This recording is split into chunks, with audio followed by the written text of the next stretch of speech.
ऐसे बहुत लड़कियां थी जिन्होंने रील पे कहा कि मैं अपने माता पिता को बिना बोले में जा रही हूं क्योंकि मुझे लड़ना है। ऐसे भी लड़कियां थी जिन्होंने कहा कि मैं छात्र नहीं हूं, मैं काम करती हूं, लेकिन मैंने भी कुछ साल पहले नीट का परीक्षा दिया था, मैं पहले अटेम्प्ट में मेरा पेपर लीक हो गया, कितना मानसिक मेरे पे दबाव बना मैं खुद समझ सकती हूं। आज अगले पीढ़ी के साथ जिस समय मैं खड़ी नहीं हो पाई, मैं बाहर नहीं आ पाई, लेकिन आज अगले पीढ़ी के साथ मैं खड़ा होना चाहती हूं, मैं जाऊंगी आज। ये सब वहां पे आए क्यों?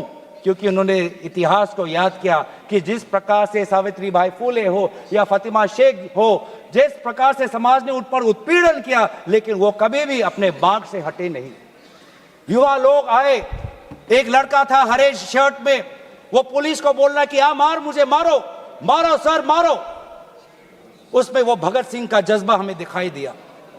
हमेशा और उसने हाथ नहीं उठाया, उसने खाली बोला कि मारो, क्योंकि ये थी लोगों की और युवाओं की ताकत कि अब वो डर उनसे चला गया, डर खत्म हो गया, डर गायब हो गया।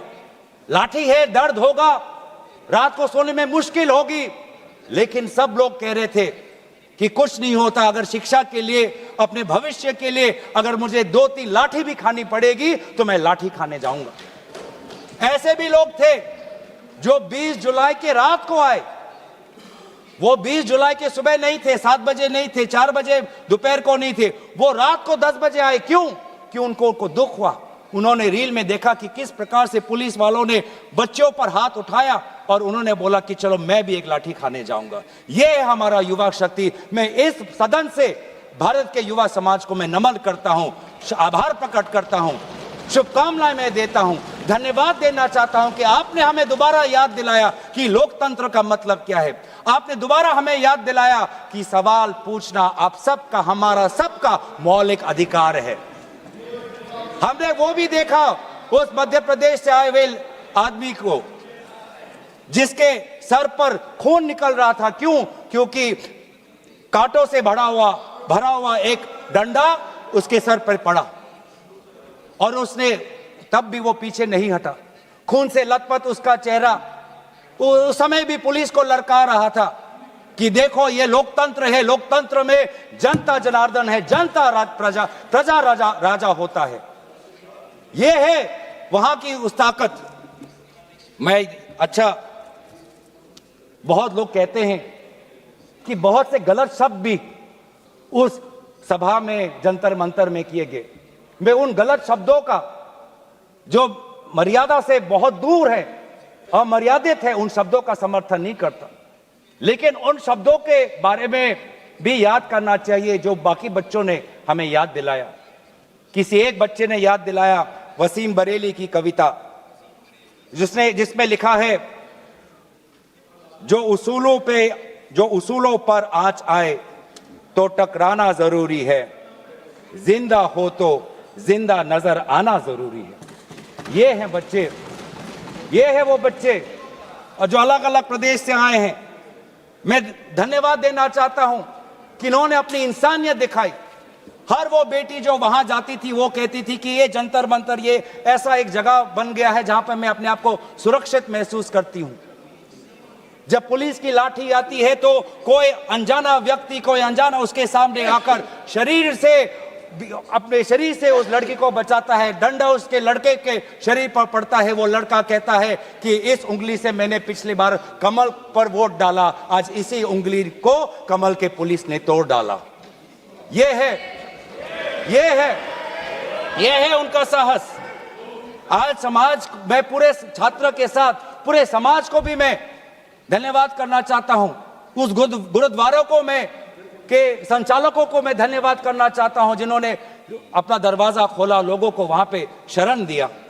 ये है हमारी देश की खूबसूरती।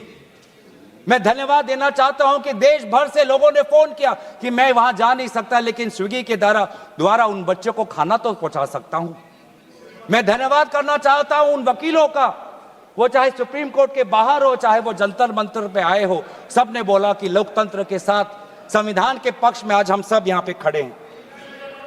लेकिन जहां पर हमने हमारी खूबसूरती देखी, जहां पे हमने इंसानियत देखा, जहां पर हमने लोकतंत्र की ताकत देखी, जहां पर हमने लोकतंत्र की ताकत देखी, वहीं पे हमने इस सरकार की क्रूरता भी देखी।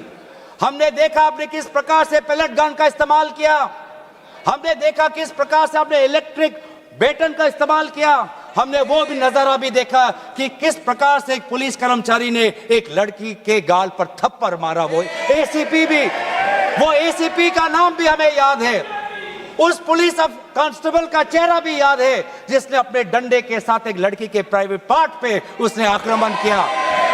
हमें याद है वो लड़कियां जिन्होंने उनके आंसू निकल रहे थे आंखों से और कह रहे थे कि पुलिस वाले उनको मां बहन की गाली दे रहे थे। हम भूलेंगे नहीं वो बच्चियों जिन्होंने कहा कि मेरे पीठ पे जो कपड़े थे उन कपड़ों को इस पुलिस ने फाड़ दिया। ये है असलियत, और इसीलिए बार बार हम मांग कर रहे हैं कि किसने आदेश दिया, वो आदेश कहां से आया कि पैलेट गन का इस्तेमाल हो, किसने आदेश दिया, किसने आदेश दिया कि आंसू गैस का इस्तेमाल हो, किसने आदेश दिया कि लाठी पैरों पे नहीं लाठी सर पे पड़नी चाहिए, किसने वो आदेश दिया। और इसीलिए बार बार राहुल गांधी जी ने भी चिट्ठी लिखी है, और आज भी हम देखते हैं कि अब सारी हम बातें कर रहे हैं। आज इस सदन में, इस सत्र में इस विषय पर भाग इसलिए लेना चाहते हैं क्योंकि हम सरकार से जवाब चाहते हैं और विशेष रूप से गृह मंत्री से जवाब चाहते हैं। अगर आप ये वीडियो YouTube पर देख रहे हैं तो हमारे चैनल को सब्सक्राइब कर बेल आइकन दबाएं, और Facebook पर देख रहे हैं तो हमारे पेज को लाइक करें।